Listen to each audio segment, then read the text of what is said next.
Selamat datang di kota Batavia tahun 1627.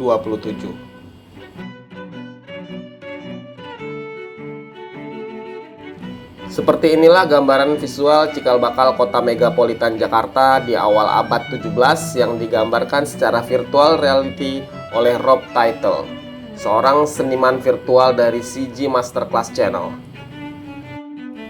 Perhatikan kota masa lampau ini, di mana Batavia dengan pelabuhan Sunda Kelapanya telah menjadi pelabuhan dagang internasional yang disinggahi berbagai kapal dari penjuru Nusantara dan berbagai belahan dunia.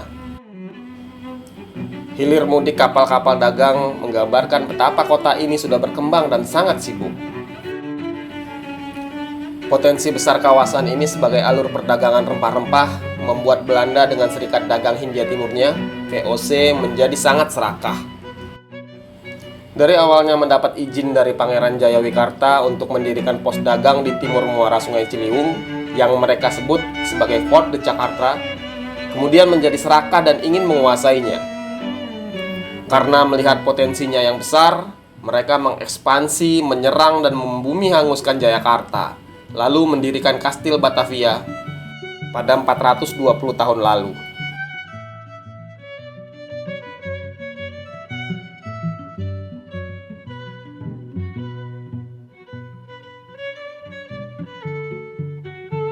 Dari sinilah cengkeraman VOC menguasai Nusantara bermula, dan inilah masa-masa keemasan Serikat Dagang Hindia Timur itu.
Nah, Kastil Batavia ini lebih besar 9 kali daripada Fort Jakarta. Oh ya, Fort Jakarta itu fort itu dalam bahasa Belanda artinya benteng. Nah, benteng ini untuk kebutuhan militer. Dulu penguasa Jayakarta memberi konsesi lahan dan oleh VOC dibangunlah Fort Jakarta. Nah, Fort Jakarta ini sebagai pengaman ini untuk menyimpan gudang-gudang logistik dan diberikan oleh penguasa Jayakarta waktu itu. Nah, tapi kemudian VOC dengan tamaknya malah membumi hanguskan Jayakarta, kemudian membangun benteng ini. Ini benteng pertama kalau bisa dibilang setelah Fort Jakarta itu. Bisa dibilang benteng ini cikal bakal Oud Batavia pertama atau Batavia lama pertama sebelum dipindahkan ke Weltervreden atau di sekitar daerah Menteng sana.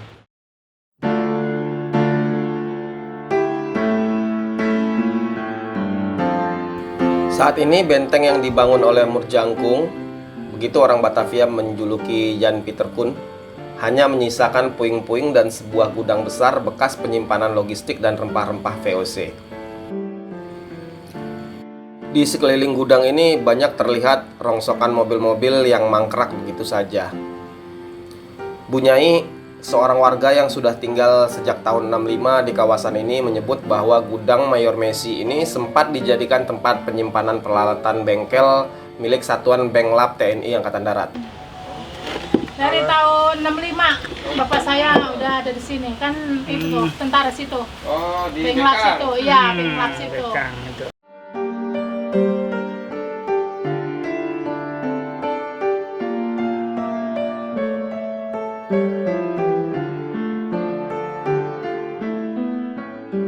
Di Di sekeliling gudang dan tembok benteng pun terlihat banyak truk-truk kontainer terparkir karena memang kawasan ini sekarang menjadi lokasi bongkar muat logistik.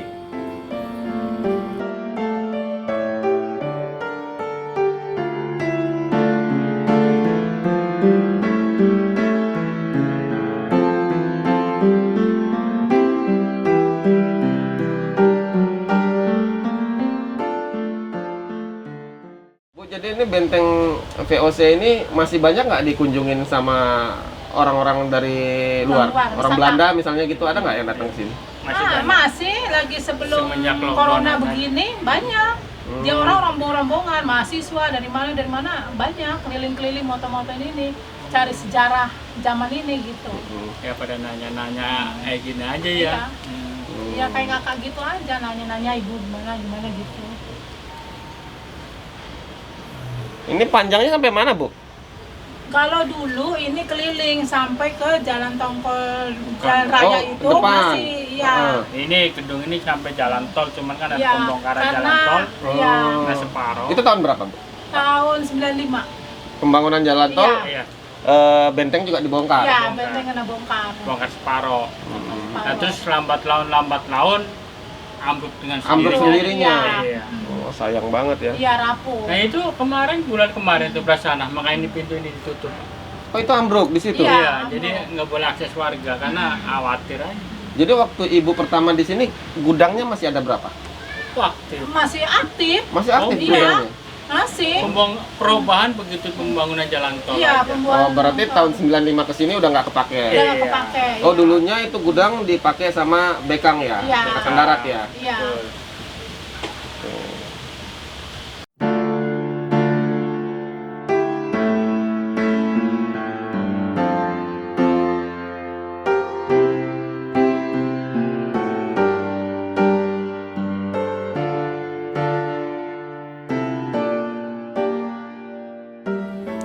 Bentuk Kastil Batavia ini segi empat, yang dilengkapi dengan 4 bastion atau kubu pengintaian yang ada di setiap sudut benteng. Kubu pengintaian ini diberi nama Parel, Sapir, Rubin, dan Diamond. Diambil dari nama-nama batu mulia. Keempat kubu pengintaian ini dihubungkan oleh dinding tinggi yang terbuat dari batu karang dan koral. Di setiap bastion ditempatkan meriam dan pasukan untuk menjaga kediaman para pejabat tinggi VOC berikut barang-barang berharga mereka. Sementara di luar Kastil Batavia terdapat 2 buah gerbang. Kedua gerbang itu adalah gerbang kolam yang lokasinya ada di ujung bastion Parel dan gerbang Delft yang ada di ujung bastion Robin. Sedangkan di sebelah barat kastil antara bastion Parel dan Diamond terdapat rumah peristirahatan Gubernur Jenderal VOC. Di dalam kastil, Jan Pieter Koen membangun kantor-kantor pemerintahan, istana Gubernur Jenderal VOC, terus dia membangun juga gudang-gudang untuk gudang-gudang logistik, gudang-gudang penyimpanan rempah-rempah. Nah, ini salah satunya gudang penyimpanan rempah-rempah itu. Dulu ini ada beberapa ini gudang penyimpanan, namun akhirnya karena ada proyek pembangunan jalan tol banyak yang dirubuhkan. Kemudian dialihfungsikan ini sekitar sebelum tahun 95 ini sempat dijadikan gudang perbengkelan Angkatan Darat. Setelah itu terbengkalai sampai hari ini yang seperti kita lihat seperti ini.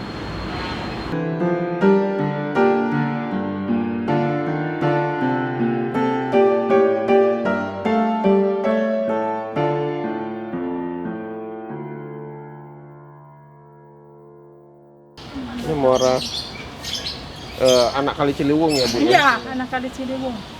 Nembusnya ke sana ya? Iya, nembusnya Pintu sampai ke pintu Sunda Kelapa. pelabuhan Sunda Kelapa. Jadi ini berhubungan, benteng ini berhubungan sama Pelabuhan Sunda Kelapa Iya. ya. Museum Bahari Museum sekarang Bahari. ya. Lagi gali ini aja banyak bekas-bekas perahu Oh, kayu. banyak. Ada nemu paku kuningan, paku perahu gitu loh.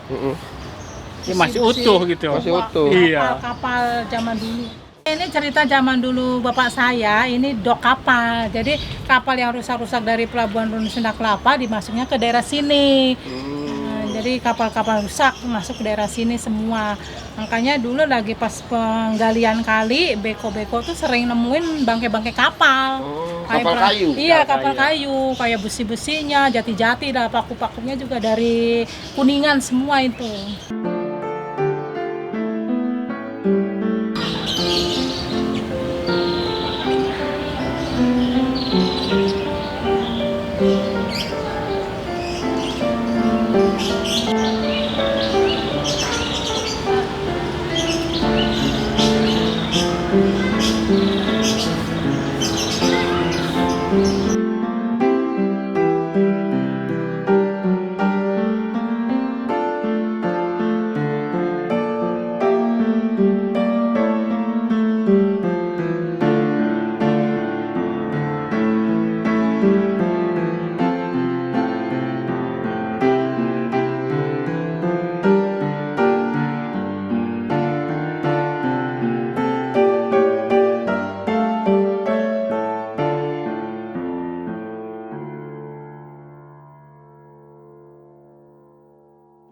Di belakang benteng ini ada anak kali Ciliwung. Dulunya itu kanal-kanal yang dibangun Jan Pieter Koen sebagai salah satu infrastruktur pertahanan kota ya.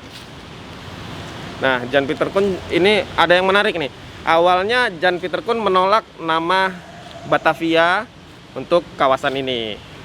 Dia ingin dinamakan Nieuwhoorn seperti nama kampung kelahirannya di Belanda sana. Tapi karena petinggi-petinggi VOC ingin namanya tetap Batavia, akhirnya Jan Pieter Koen mengikuti. Diberilah nama Batavia. Batavia itu sendiri berasal dari nama suatu suku di Eropa, keturunan Belanda dan Jerman.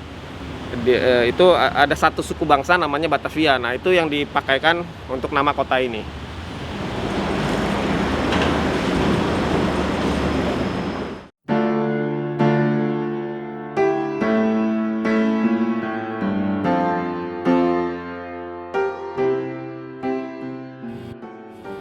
Sebenarnya Jan Pieter Koen berkeras untuk tidak memakai nama Batavia, tapi akhirnya dia mengalah. Jan Pieter Koen memang orang yang keras. Dia pernah menghukum anak angkatnya yang ketahuan berbuat mesum dengan seorang prajurit rendahan.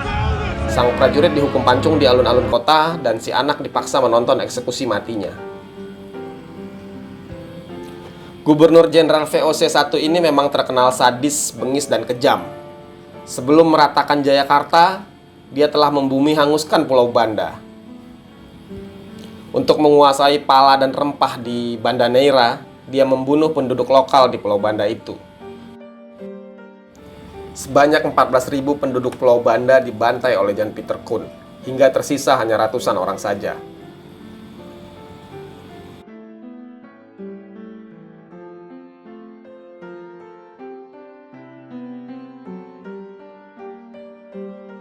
Ada lagi hal unik tentang Jan Pieter Koen ini, yakni tentang kematiannya.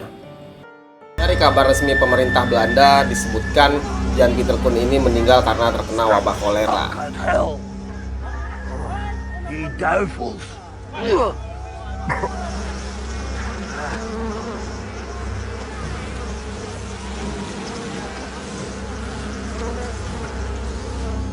Dan dia dimakamkan di gereja lama di Kota Tua yang kini menjadi museum wayang. Tapi banyak yang ragu apakah jasadnya memang betul-betul dimakamkan di sana. Bahkan arkeolog Belanda pada tahun 1939 kabarnya pernah melakukan penggalian, tapi tidak ditemukan apa-apa di dalamnya. Ada cerita dari literasi lisan dan kisah yang diambil dari babat tanah Jawa yang menyebut kalau Jan Pieter Koen sebenarnya mati di tangan Telik Sandi, atau istilah sekarang itu intelijen kerajaan Mataram. Als het kan moet hij van Batavia verplaatst worden. Het is hier niet gezond.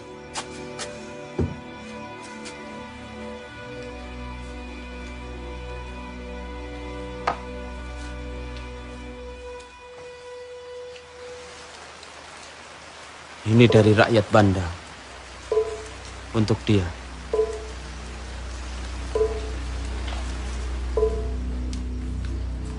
Hij heeft Kejadian itu terjadi saat Batavia diserang oleh pasukan Sultan Agung. Telik Sandi itu bernama Nyimas Utari, seorang wanita yang menyamar menjadi pelayan Yan Piterkun. Selain sebagai prajurit Telik Sandi kerajaan, Nyimas Utari juga putri petinggi Mataram. Yan Piterkun dikatakan mati dipenggal oleh Nyimas Utari. Kemudian kepalanya dibawa ke Imogiri dan ditanam di salah satu anak tangga menuju makam raja-raja Mataram itu.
Akhirnya Batavia lama ini, Oud Batavia ini akhirnya ditinggalkan, benar-benar ditinggalkan sekitar akhir abad ke-18. Wabah kolera menggila, banyak warga yang mati. Akhirnya oleh Gubernur Jenderal Hindia Belanda, Daendels, kota ini dihancurkan, kemudian dipindahkan. Nah, nama Batavia ini sejak awal Jan Pieterkoen sampai pendudukan Jepang tahun 1942 masih dipakai. Nah, kemudian tahun 1942 ketika Jepang masuk, Jepang memberi nama Jakarta untuk kota ini. Dan inilah sekarang Jakarta yang kita lihat.